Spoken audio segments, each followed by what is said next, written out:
Thanks a lot. So thanks a lot for coming to this on the last day. And since this is a workshop, supposed to be a workshop on these three topics, I thought I'd talk about this body of work, which I think just about covers all three of error correction, topology, and gravity, although there's not really very much topology, but I'm trying hard to manage to cover all three.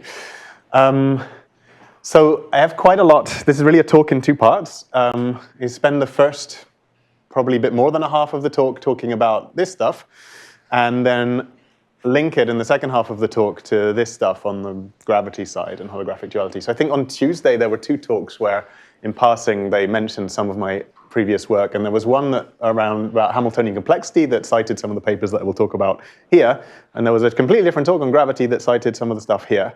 They look like two completely different topics, so hopefully by the end of the talk I'll have shown you how they're connected, and this work that was done completely nothing to do with gravity turned out to be useful. So let's start. Let me start with apology. I've given versions of this talk many times, so if you've seen versions of this talk before and heard all the jokes, please just pretend to laugh at the jokes anyway. So one thing, these days I'm a computer scientist officially. I'm a professor in the computer science department. So I learned a lot from my computer science colleagues. And one thing that we learned in computer science that quantum information and computation has really made great use of is that the physical medium doesn't matter. It's the information that it carries that matters in some senses. And Shannon taught us that in the 1940s. So, in the context of computation, we know this pretty well these days. We have some x86 desktop machine, but actually typically these days this doesn't exist. It's actually being simulated in some cloud server somewhere or other. We don't really know where that is. It's living somewhere in the world. And all of this is probably being simulated on ET's smartphone. And it really doesn't matter. From the purposes of when you run a program in the cloud, you can't distinguish whether it's a physical machine like this, or it's actually being simulated here, or it's actually being simulated here. It doesn't actually matter. And this goes like cloud computing or virtualization these days. So quantum information, computation have been making very good use of this kind of insight that you don't need the physical medium to be the same to probe interesting physics for a long time now. I mean, already like 20 years ago, very nice experiments were being done in optical lattices and like kind of early precursors to what we just heard in the previous talk. And in this optical lattice, you might be simulating the physics of some completely different physical system. You've mapped into this completely different physics of of cold atoms, mapping the physics of a high TC superconductor into this, for example. So since I'm really a mathematical physicist, I want to abstract this and just talk about, instead of having actual experiments, let's just talk about, describe whatever this system is as some Hamiltonian, and we're going to map that into some other Hamiltonian in these experiments. This might be Hamiltonian of a high temperature superconductor, this of like a cold atom array. And we know in mathematics that often it's useful to study the maps between objects rather than the objects themselves. So this is then a topic of the first half of the talk. I want to understand these maps that map between the physics described by one Hamiltonian to the physics described by another Hamiltonian in a way that this physics is somehow the same under these maps, preserved under this map. So we can start with take a kind of axiomatic approach, a bit inspired by Shannon theory, and ask what set of properties let's write down everything we want to be preserved under these maps. So just take an operational axiomatization of what these maps should do. So for example, we want to preserve all the physics. So let's just throw in every requirement we could imagine. So everything measurable should be the same on both sides of this map. So for example, energy levels, either the spectrum of a Hamiltonian or more generally the spectrum of an observable, we want that to be preserved because that's something we can measure. Any measurement outcomes, right? The Born's rule, that when we map an observable to the other side, we ought to get, or a state to the other side, we ought to get the same outcomes for the measurements on the other side of this map as we started with. We want dynamics to be preserved. We might want the thermal physics to be preserved, so we want the partition functions to be preserved, at least up to some rescaling, since rescaling the partition function doesn't change the derivative, which is where all the physics is. A slightly more subtle one, when we're mapping many-body Hamiltonian, we don't really want to map that. We want to respect the structure of that many-body Hamiltonian. So more precisely, if we've got a many-body Hamiltonian made up of a sum of local interactions, we would like to be able to map each local interaction separately and add them together, and that should give us the map on the global Hamiltonian. Yeah. So this seems to be a slightly different philosophy than renormalization. It's almost the opposite of renormalization. Yeah, but I will touch on that briefly. But yeah, this is not renormalization. It's almost going in the opposite direction. Yeah. Sorry. So should I think of the H prime system as much larger, and so there's some hidden variables I'm just not allowed to access? It could be. I'll get there, but at the moment, this is just a map between operators. In fact, a map between operator algebras, if I was going to be more precise. And everything is finite dimensional for this talk. Okay, so C-star algebras are the same as von Neumann algebras, and everything is easy. I have another annoying question. Yes. Would you allow errors? Okay, good. Errors and noise. I mean, in the spectrum? I will get, so, okay, I'm going to start with a very baby version of this, and where I'm requiring everything to be exact, perfect, and then in a few slides' time, a little bit, I will then generalize this and talk, and I'm not going to start off, I won't talk about errors, approximation errors, efficiency, how efficient these maps are, and then I'll get to that. So I'll get there.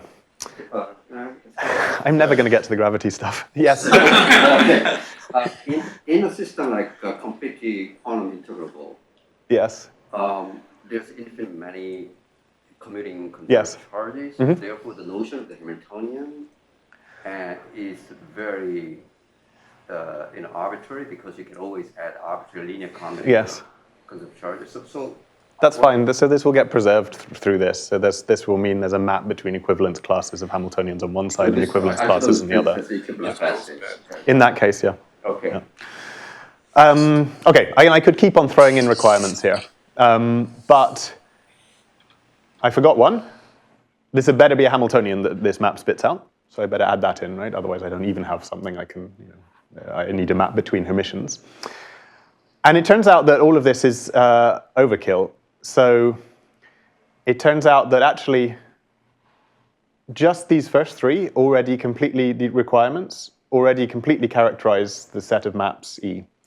And one can prove that maps that are hermiticity preserving, spectrum preserving, and linear over the reals, in fact, one can weaken this to convex and it doesn't change anything, have to have this relatively simple form. So, and in fact, yeah, you get that just from those three, and then everything else follows from that. So all the kind of physics is preserved as long as you have these three properties, preserve these three properties. So let me just unpack, what does this say?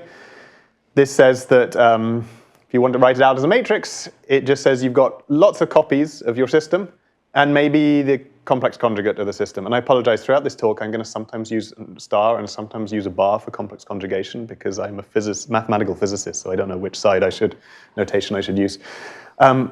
So in up to a global unitary, really a Hamiltonian that if you've got a map that preserves all the physics, then all it does is takes some number of copies of the system and perhaps some copies of the complex conjugate of the system, of the Hamiltonian. Okay, so I want to actually, I'm going to try and actually give you a sketch of how this is proven. So I need a couple of, this is the theorem that we actually prove. So we have these three properties, hermiticity preserving, spectrum preserving, and as I said, I can weaken it to convex on these maps E. And at the bottom, we have this characterization of what these maps have to look like. And it goes via an intermediate step of these maps E on the Hermitians. You can show that these have a unique extension to a map on the whole matrix algebra that has these properties. It's unital, blah, blah, blah.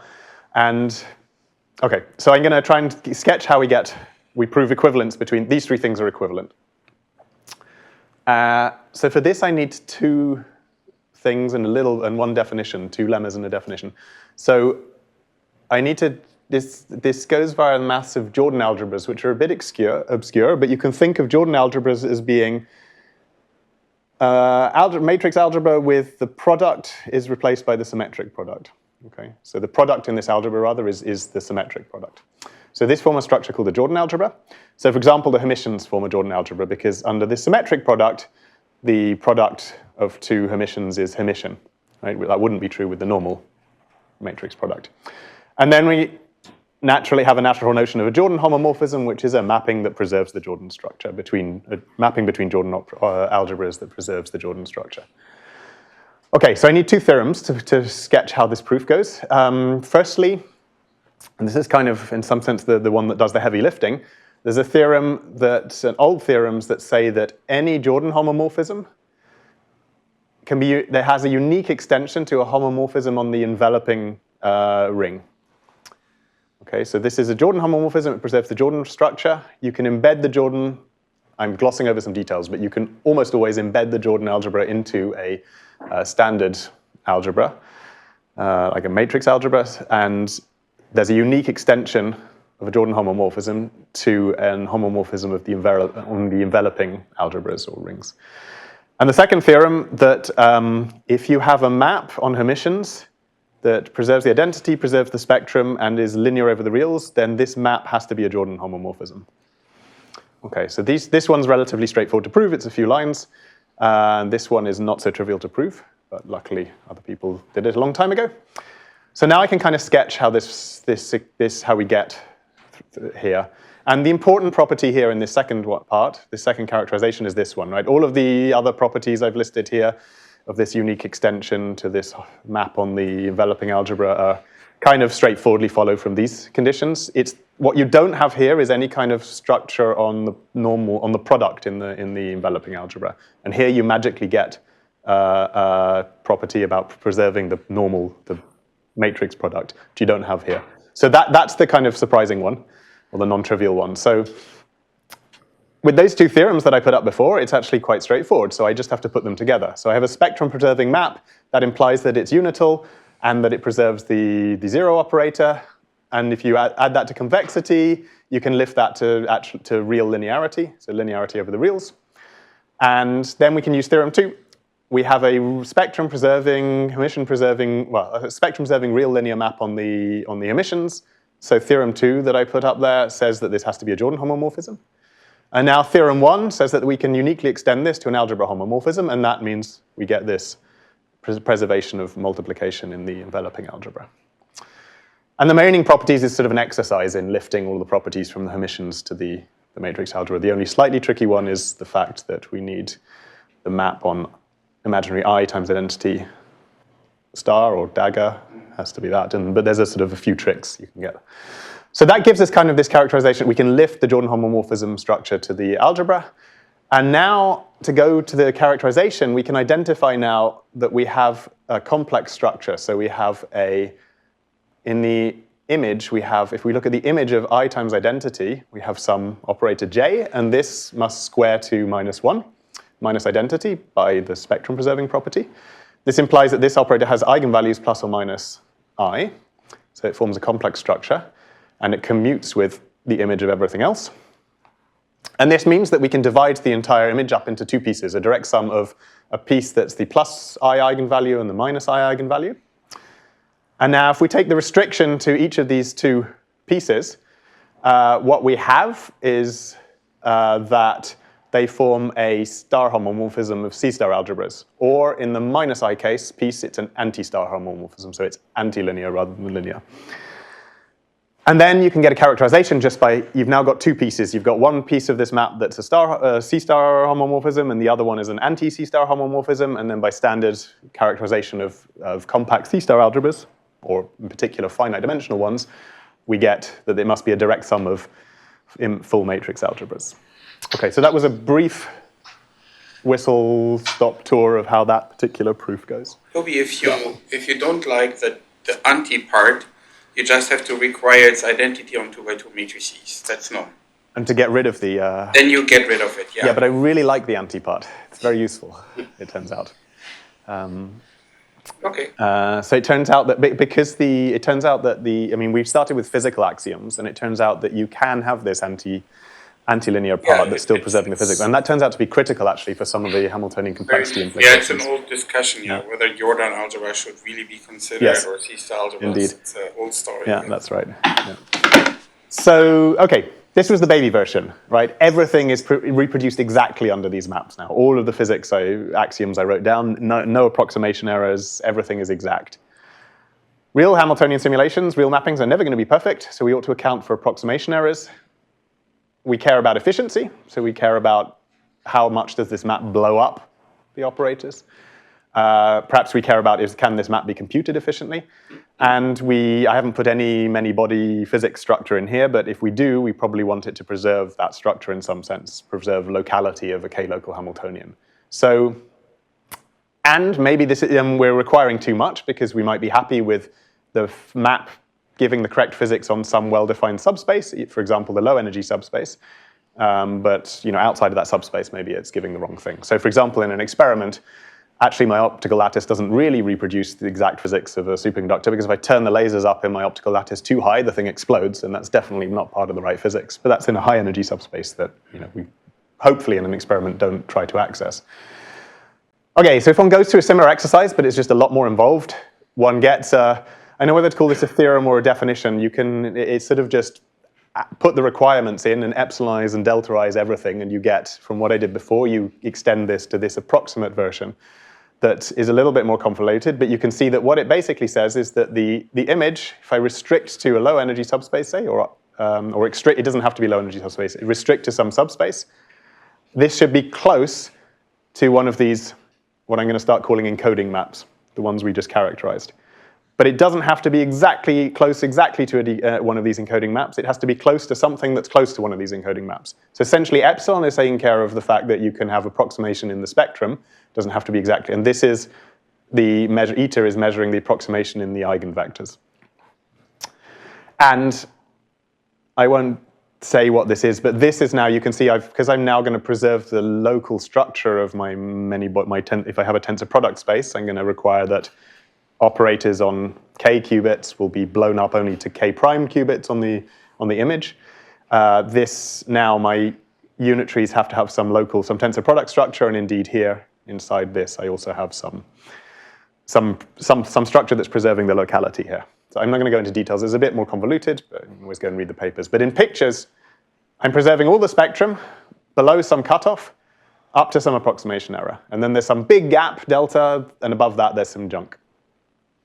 And on the locality front, if I have a map of this structure, this implies that every qubit or qdit on my original system is mapped into some cluster of qdits. It might blow it up a little bit, but by some constant.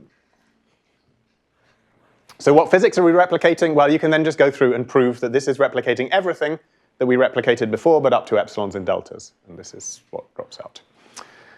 Okay. I want to note a connection to quantum error correcting codes here, which may not be obvious. But if I have, okay, so I can define, I think I put it here, sorry. We have H prime simulates H to precision epsilon eta up to cutoff delta. So I can talk about a delta epsilon eta simulation.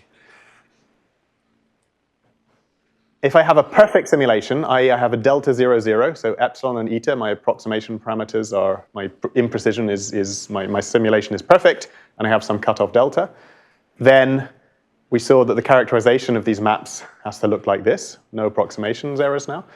A quantum error correcting code just takes an algebra and encodes it via an isometry, an encoding isometry. So this is, of course, a special case of this.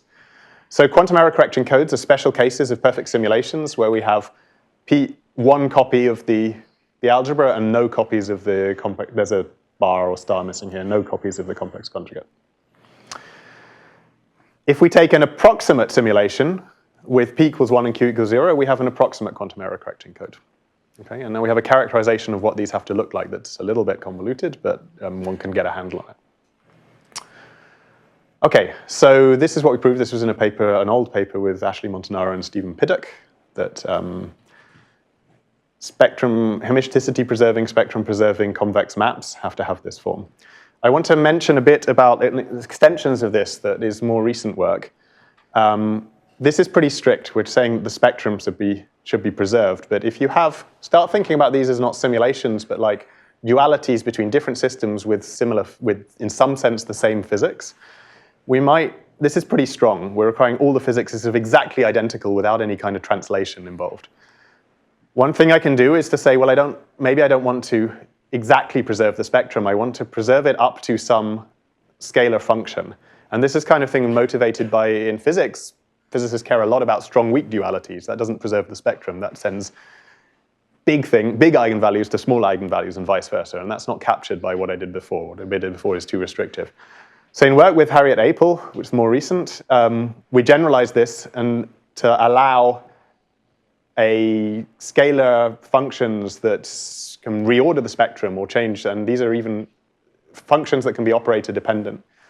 And we were able to actually characterize that actually even allowing this freedom doesn't change things that much. We get exactly the kind of structure we had before. It's a bit harder, more effort to prove, but up to just some scalar, some rescaling, which can be operator dependent. So it can flip the order of the spectrum, it can rearrange things, but essentially we can get a complete handle on these more general classes of mapping between Hamiltonians or between observable algebras. And we have three different ways of getting the same. It turns out that a bunch of things are equivalent. You can replace this spectrum preserving axiom up with preserving the partition function, including any number of charges. And again, this you get the same character. This characterizes the same class of maps. And a final one that's kind of interesting is that if you can replace this axiom with, if you require your maps to be entropy preserving on, now I better restrict my map to state for that to make sense. If I have maps that are entropy preserving up to an additive constant, again, it turns out you get the same form of maps. So spectrum preserving up to rescaling, partition function preserving up to rescaling, and entropy preserving up to an additive constant, all characterize the same class of maps between observable algebras. And this relies on, this last one actually is proven via a lemma we proved that's essentially an extension of Wigner's theorem that says that if you got a map from a Hilbert space to many copies of that Hilbert space that's convex and entropy preserving up to an additive constant, then it was already known that without this constant, entropy preserving maps have to be either unitary or anti-unitary. With this additive constant, this allows the freedom that this map can be a direct sum of unitary and anti-unitary pieces. Okay, so that's it's not an immediately trivial proof, but this sort of extends a version of Wigner's theorem or generalizations of Wigner's theorem to allow this. And this is like, if you know holography and quantum gravity and ADS-CFT stuff, this is starting to look a little bit interesting because this kind of additive entropy term kind of crops up in some of those ADS-CFT stuff. Okay, how am I doing for time? Good. More lessons from computer science. So I think I'm going to go through this section quite quickly because I really do want to get to the gravity stuff. But another lesson from computer science is there are universal computers that can simulate any other computation. So we know, like, the most famous ones are, of course, the Turing machine, which, although maybe very slowly, can simulate this machine, and this machine, and do anything you can compute on ET's smartphone can be computed on just this ticker tape that can write and read symbols. So this kind of begs the question, now we have this machinery to talk about, to characterize mappings between Hamiltonians that kind of preserve all of the physics. Can we do something analogous to proving that there are universal Turing machines? Can we do that for Hamiltonians and show that there are universal Hamiltonians that are able to simulate all physics of any other system? And of course, I wouldn't put this slide up if the answer wasn't yes. So we showed that and even constructed universal quantum Hamiltonians. So this is one Hamiltonian with 3 parameters that is able to, in this rigorous sense, of simulate all of the physics of anything else by twiddling the parameters. And indeed, we can go further than this and actually completely classify which Hamiltonians, at least on qubits, which types of interactions are universal. So the rules of the game are, I give you a set of interactions of 1 and 2 qubit interactions, S, and you're allowed to build a many-body Hamiltonian out of anything in this set. And it turns out that this has to form into one of 4 classes. Either all of the Hamiltonians I gave you are one body, in which case you can't do anything, or they're all simultaneously diagonalizable by U tensor U. If that's the case, if all of these interactions can be diagonalized simultaneously by the same unitary, or 2 copies of it for the 2 qubit ones, then this is a universal classical simulator. It's a result I proved quite a long time ago with Gemma de las Cuevas. If these the set of interactions is equivalent to the transverse Ising model under simultaneous local unitary transformations, then this is a universal simulator for stochastic Hamiltonians. And anything else, which is, if you like, a measure 1 set, is a universal quantum simulator. So we have a complete characterization, at least for qubit Hamiltonians, 2 qubit interactions. And this goes through, actually, even if you restrict to, for example, a nearest neighbor 2D lattice. So one interesting case of this is if you take the Heisenberg interaction, so just put one interaction in this set, it's just the xx plus yy plus zz. And I'm allowed to build this with, I should have said, with arbitrary coefficients in front is important. Arbitrary interaction strengths, both plus and minus. Then, in fact, just on a 2D Heisenberg, I can get every single phase of matter. The 2D Heisenberg where I can make each interaction strength arbitrary. Good. The proof is a bit long, so I'm not going to go through it. But the proof idea is there's something known in Hamiltonian complexity as perturbative gadgets that let you transform one type of Hamiltonian into another. In Hamiltonian complexity, this is used to just preserve the minimum eigenvalue up to some poly factors. But here, actually, it turns out those gadgets are strong enough to preserve the entire operator rather than just the minimum eigenvalue of those operators. And so this proof essentially goes by starting with any Hamiltonian and showing that you can transform it into ever simpler Hamiltonians until you get all the way down to kind of simple things like Heisenberg or the XY interactions. The nice thing is that once you have this characterization of simulation, the notion of simulation I defined in the first few slides, is so strong that implies that all complexity theory properties of a Hamiltonian will carry over to its image. So if you've got a QMA hard Hamiltonian and you map it via this simulation machinery to a different Hamiltonian, the one you produce will be QMA hard. Similarly for all other complexity classes. So this means that about half of Hamiltonian complexity theory is now just an immediate corollary of this characterization. The half of Hamiltonian complexity that over the last 2 decades showed QMA hardness or Stockholm hardness for ever simpler types of interaction. This all now just fits in, is a special case of this characterization. And indeed, one can go a bit further. So everything I said so far, perturbation gadgets, for those who are aware of that, they only really work in 2D or higher. But it turns out that using different techniques, which is work done with Tamara Kohler, Stephen Piddock, Johannes Bausch a few years back, we could actually even construct 1D translation invariant nearest neighbor Hamiltonians that are universal. That I can take a Hamiltonian of this form, and every other Hamiltonian, I can make it look like that in the low energy sector completely, like all of essentially the spectrum, the eigenvectors, everything. Again, it's a simulation in the rigorous sense I characterized earlier. And the corollary of this, which isn't really a corollary, it's just it uses similar techniques, but it doesn't follow from this theorem, is that actually we could show then in a follow-up paper that if we have a Hamiltonian that has a QMA hard ground state energy problem, that implies that class of Hamiltonians is actually a universal simulator. So in fact, this theorem says that if you've got a lot of complexity in the ground state, that implies actually you've got complexity or so much freedom and complexity in the Hamiltonian that you can actually make it do anything. Not just the ground state is QMA hard to find, but actually it's so powerful that you can actually make this QMA hard instance look like any other Hamiltonian for all of the physics, not just the ground state. It's kind of slightly surprising that you can lift complexity from just from the ground state up to kind of everything. I don't mean that complexity in a rigorous complexity theoretic sense on this side. I just mean if you've got a QMA hard ground state energy problem with some extra conditions, then that's if and only if you have that, the Hamiltonian will be universal.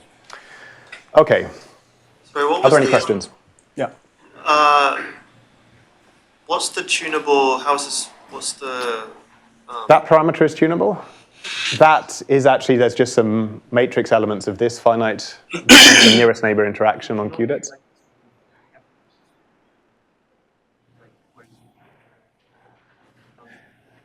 I have a lot of bits of input in here. They're just buried in the digits of the matrix element of this that's a real number, or general a complex number. And so there's in principle, infinitely many bits encoded in here. It's getting them out that's the problem. But using techniques that I developed to prove uncomputably the spectral gap, one can kind of extract the description from here and turn it into the sort of use that to mock up any Hamiltonian you want. But I mean, the proof, I'm really not giving proof details of this. Is that physical then, though? Because it's like it's, I would say, super non-physical in some sense. I mean, you're packing every single phase of matter into a 1D translation invariant Hamiltonian. So it's got to be, as you tune these parameters, it's going to go through crazy phase transitions all over the place, and it's probably going to be pretty unstable.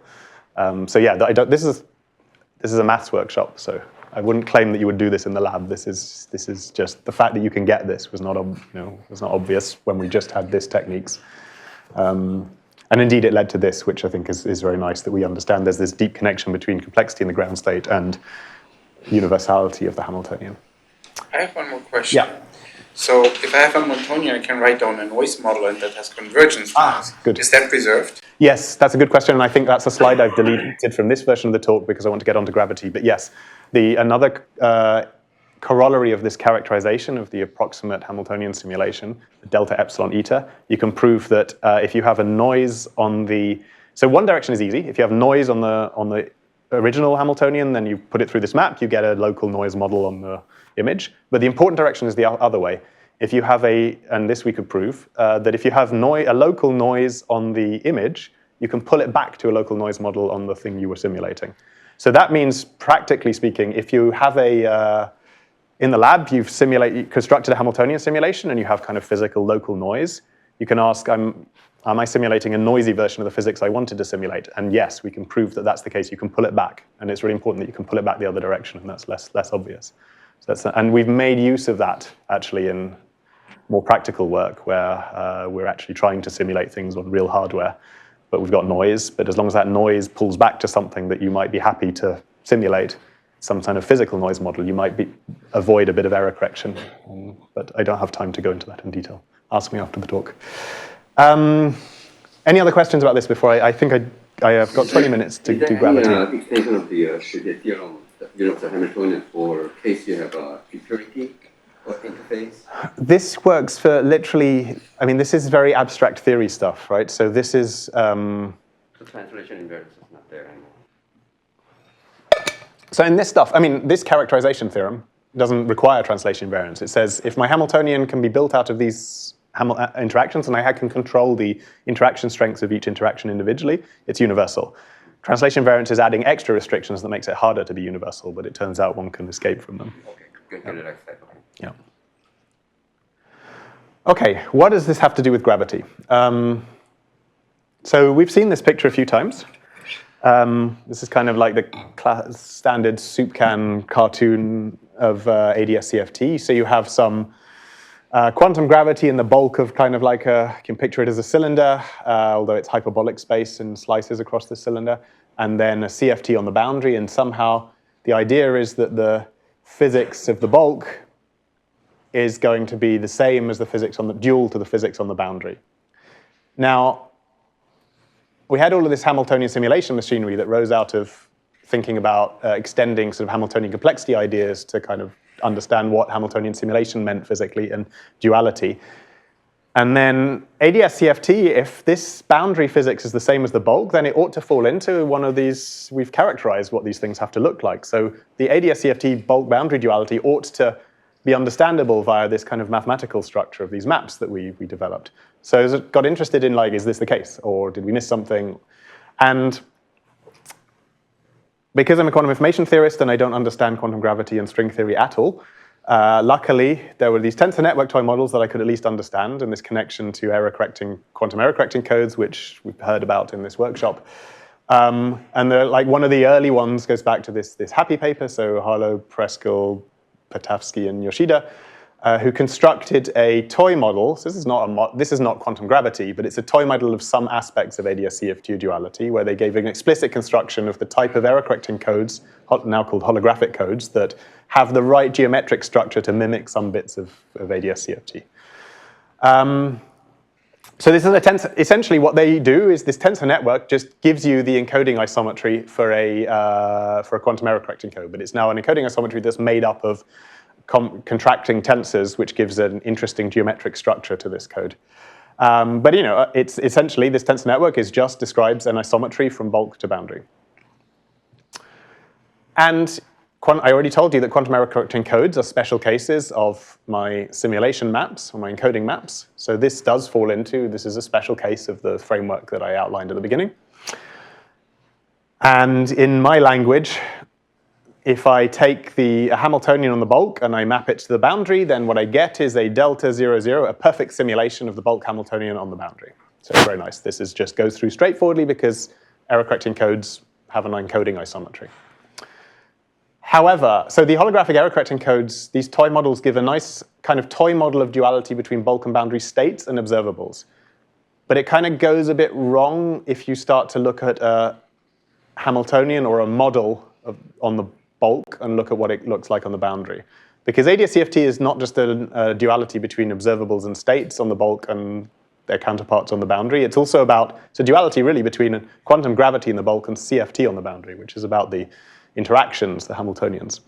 So why does it go wrong? If I map a local bulk Hamiltonian to the boundary through, say, the happy code, then, okay, if my interaction happens to be near the boundary, then it gets mapped to an operator that's in some small region of the boundary, and that's okay. But if I take an operator that's an interaction that's deep in the bulk, under this happy code, it maps to some operator that acts on a very large fraction of the boundary. So we lose all of the local structure of the bulk Hamiltonian when we map it to the boundary, which is unfortunate. So what I realized is that we had this machinery accidentally that could solve this problem in these toy models, coming at it from a completely different direction. So remember that the universal Hamiltonian construction showed that anything can be simulated, for example, by a 2D Heisenberg model. Anything, not just local Hamiltonians. A global Hamiltonian I can map into a 2D local Heisenberg model. I pay some cost in terms of the scaling of the norms of the interactions, but this is high energy physics. I don't care about having extremely high energy terms in my Hamiltonian. So this leads to the question of can I combine this tensor network toy models of holographic duality with this universal quantum Hamiltonians to get a slightly better toy model of ADS-CFT? And so the happy code is constructed by taking a tessellation of 2D hyperbolic space by right-angled pentagons, which can be described by a Coxeter group as a Coxeter tessellation. We, for technical reasons, needed to go one dimension higher when we did this work. So we constructed a tensor network, a new holographic code out of tessellating three-dimensional hyperbolic space with right-angled dodecahedra, which looks very pretty. We now know how to do this in one dimension lower, but we didn't at the time. So the Coxeter group structure, and this is the only place I can pretend to talk about topology. It lets us prove certain in 2D, I can just look at it and kind of prove things just by looking at the geometry. I can't do that in 3D hyperbolic space. I don't know about you. But the Coxeter group structure allows us to prove things like if we take a cut of this tessellation, then the surface is indeed homeomorphic to a two-sphere and things like that. We can exploit the group structure to actually prove these things algebraically rather than sort of staring at the geometry and seeing it. That's the only reference to topology, but I wanted to get it in there. So what happens if we construct a tensor network? We take this tensor network, and I claim we can construct a mapping from any local Hamiltonian on the bulk of this 3D hyperbolic space to the boundary, which is a 2D sphere, such that a local Hamiltonian in the bulk maps to a local Hamiltonian in the boundary, and all of the physics is preserved. So how does this work? So let's say we take some local bulk Hamiltonian. This is now a Hamiltonian on the bulk degrees of freedom of a stabilizer code. So we have terms that are just like the bulk interactions plus some stabilizer terms because we want these degrees of freedom live in the ground state, in the code subspace. On the bulk we just have the interactions, but when we map it to the boundary just through the encoding isometry that corresponds to a stabilizer code, we get something where we've mapped the bulk interactions, but we want to restrict to the ground space, the code space, so we should add some high-weight terms, some stabilizer terms to restrict to the ground state. Okay, this gives us something totally non-local. This is just the same thing as if you push a Hamiltonian through the happy code, you get this. We're just pushing it through a 3D holographic code instead. So this is nice. This is a delta 0,0 simulation of the bulk, but these interactions are completely non-local. So what can we do now? Well, now the nice thing is that simulations concatenate. So if I have A simulates B and B simulates C, then A also simulates C. This is something one can prove. So what we can now do is take this non-local Hamiltonian and now use our universal Hamiltonian machinery to simulate that, in turn, that boundary Hamiltonian that's non-local by a boundary Hamiltonian that is local. So relocalize it. And if you do that and put it through this machinery, you can then get a Hamiltonian that is local. For example, I can make it Heisenberg interactions. I don't have to, but it's fun to do that because we can.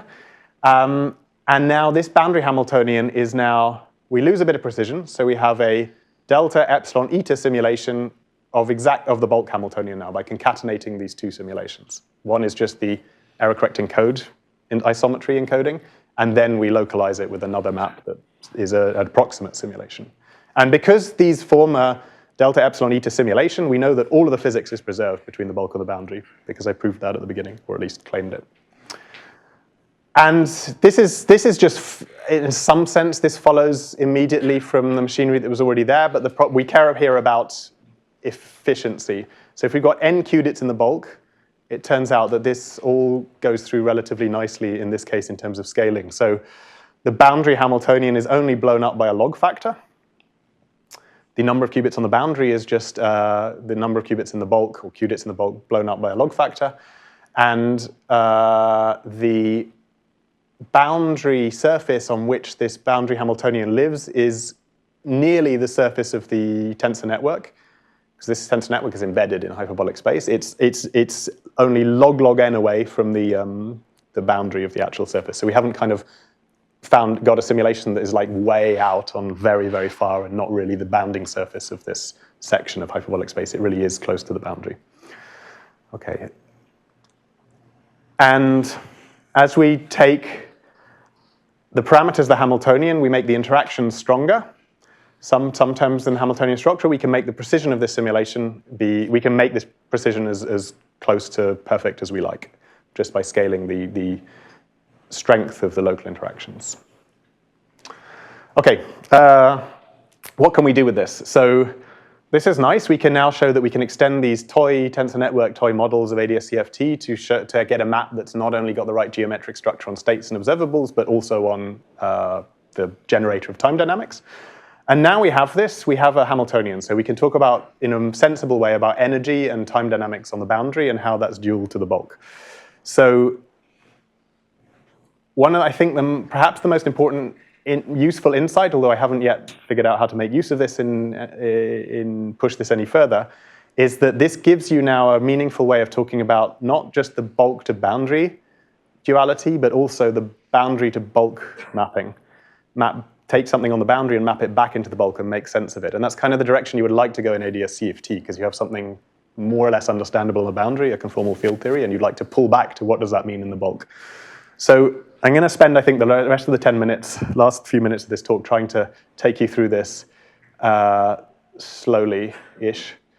So we've got this boundary Hamiltonian, and it kind of has 3 different energy scales in it when you put it through this universal Hamiltonian machinery. You've got some terms that kind of are there that in some sense impart geometry.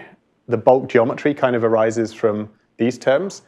The holographic structure from the stabilizer, terms that correspond to stabilizers, and then we got a specific Hamiltonian that corresponds to, this part of the Hamiltonian corresponds to the dual of whatever the Hamiltonian was on the bulk.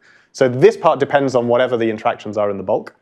I'm not assuming it's gravity at the moment. It can be any local Hamiltonian I can push through this machinery. So this changes what this is, but these 2 parts are independent of what the bulk Hamiltonian is that we're dualizing.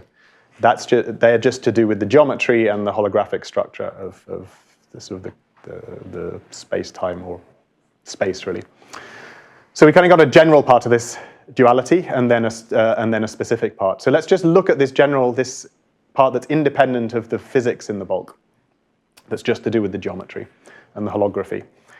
Now, if we look on the boundary, we can look at the code space. This is still ADS-CFT, so there's still the code space. When we simulate, push it through the final layer, becomes an approximate invariant subspace of the Hamiltonian, but we can still talk about we've got an approximate code space to precision, eta, and epsilon. And normally we think about ADS-CFT, we've got the code space on the boundary. But if you work in error-correcting code theory, you know that there's the whole of the rest of Hilbert space. The whole rest of Hilbert space is spanned by states that violate stabilizers, that aren't in the code subspace, but they violate a stabilizer, or 2 stabilizers, or 5 stabilizers. And so the Hilbert space on the boundary of one of these holographic codes looks like a direct sum over stabilizer check syndromes, and that spans the whole space. So the code subspace has energy 0 with respect to this part of the Hamiltonian, this general part. But we can make sense of the rest of the Hilbert space on the boundary, because if we take a tensor network where we do what the Happy paper did and say, well, let's just delete some tensors and call that a black hole, what does that correspond to on the boundary? Well, it corresponds to, with respect to the boundary Hamiltonian, it now has energy 1. This state in the bulk. If we map it to the boundary, this is now a state on the boundary Hilbert space as well, but it's no longer in the code subspace. But it is a state that violates 1 stabilizer, which picks up order 1 energy from the boundary Hamiltonian, or in fact order delta, I should say order delta S. And if I have two black holes, then this corresponds to something on the boundary as well. It is just something with energy n, or if I put n holes, I have something on the boundary that has even higher energy. So I can make sense of, the point of this is that if I look at the bulk dual of the syndrome subspaces on the boundary, these we can make sense of the bulk geometry as well. They look like bulk geometries on the tensor network with holes in the tensor network. Okay? So all of these are in one Hilbert space, right? I'm not doing anything dramatic on the boundary. I just have a Hilbert space and I have states that I can divide my Hilbert space into a direct sum of subspaces, and each of these subspaces corresponds to a different bulk geometry in this discretized tensor network toy picture.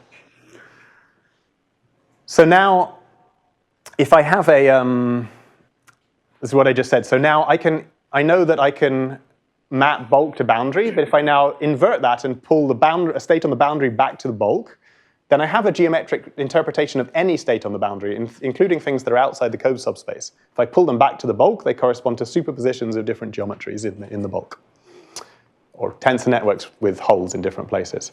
And there's no problem having superposition of these. On the boundary, this is just a state that has some overlap with the code subspace and some overlap with some syndrome subspace, and it's a superposition over them. So now this U dagger, so just pull back my Hamiltonian simulation map, I pull it back, invert it, and pull it back to the bulk. I now have an interpretation of. I now have something that gives me a boundary to bulk mapping for states and observables. Okay. This is. I think I will just skip this. It's just you saying what I did. So what can we do with this? Well, I don't know. I think there's more one can do with this in terms of trying to understand how to lift this kind of insight from quantum error correction toy models to real ADS-CFT, maybe in the algebraic formalism, but I don't know how to do that yet. But I'll finish with a kind of nice cartoon story you can now tell. So toy model of black hole in happy code was, those authors proposed that it looked like deleting a toy model of it was deleting a tensor because that has the right scaling of the kind of degrees of freedom match up, the scaling of the Bekenstein-Hawking bounds just by geometry. What we can do now is talk about dynamics. So now let's look, since we can look at what the dynamics we've got a Hamiltonian, we can time evolve, a local Hamiltonian on the boundary that we can time evolve by, and look at what that looks like in the bulk. And if we start with a particular state, let's start in a state where I have low energy density, I just have a bunch of excitations near the boundary, and I'm going to let them collapse inwards to the center. Let's look at what that dynamics looks like on the boundary. So if I take the boundary picture, that looks like I map these excitations near the boundary, corresponds to operators that act on a small region of the boundary, so I have these all over the place. Now, as I time evolve this, these spread in the Heisenberg picture, and I get some highly entangled state on the boundary. But we can say more than that. Imagine that the initial state has low energy density, but energy is above this threshold in my Hamiltonian. This is one of the energy scales. So it doesn't because the energy density is low, it doesn't violate any stabilizers in my error correcting code, because the energy density is too low. It doesn't have enough energy to violate the stabilizers at these points in my code. So we get a large energy, but it's from contributions from many, many stabilizer, not perfectly satisfying all of the stabilizers, but lots of them, they add up. The final state, however, well, this is unitary dynamics. It has to have the same energy. But now, all of these excitations are now concentrated in the middle. So these now have, all of this energy comes from violating stabilizers, or comes from Hamiltonian terms in a very small location, which means that we must pick up that energy from, the only place we can pick up that much energy from in the Hamiltonian is by violating a stabilizer.